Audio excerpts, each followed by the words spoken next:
இங்க ஒரு பொண்ணு கண்கள் நிறைய இருக்க இடத்துல ரெட் கலர்ல இருக்க ஒரு பொருளை தேடி வந்திருக்கா. ஆனா இந்த பொண்ணால கலர்ஸ் எதுவுமே பார்க்க முடியாது. ஆனா இந்த பொண்ணு தப்பா கண்டுபிடிச்சிட்டா அது அப்படியே அந்த பொண்ணு முழுங்கிரும். அப்படி இருந்துமே அவ ஃப்ரெண்டோட உயிரை காப்பாத்துறதுக்காக அந்த பொருளை தேடி வந்திருப்பா. இப்ப இந்த பொண்ணு புத்திசாலித்தனமா யோசிச்சு மந்திர கண்ணாடி வழியா இவளுக்கு தெரிஞ்ச ஒருத்தனை வரவழைச்சு அந்த ரெட் கலர் பொருளை அடையாளம் காமிக்க சொல்றா.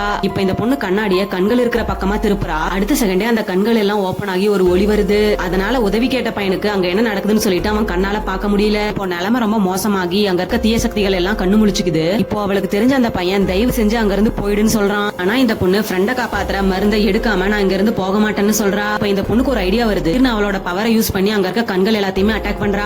எல்லா கண்ணுமே செயல்படுது. ஆனா ஒரே ஒரு கண்ணு மட்டும் அப்படியே இருக்கு. இந்த பொண்ணு இதுதான் நம்ம தேடி வந்த பொருள்னு சொல்லிட்டு அதை எடுக்க போக நீ தப்பா தேர்ந்தெடுத்தினா உன்னோட உயிர் போயிரும்னு சொல்லிட்டு அரக்கன் சொல்றான். அவளும் கொஞ்சம் கூட யோசிக்காம இதுதான் கரெக்ட்னு சொல்லிட்டு அதை எடுத்துறா. ஆனா இவ எடுத்தது ரெட் கலர் மருந்து கிடையாது, பச்சை கலர் மருந்து தான் எடுத்திருப்பா. ஆனா அதுதான் சரியான மருந்தா இருந்திருக்கும். இந்த மருந்தை யூஸ் பண்ண உடனே அவளோட ஃப்ரெண்டுக்கு உயிர் வந்துருது.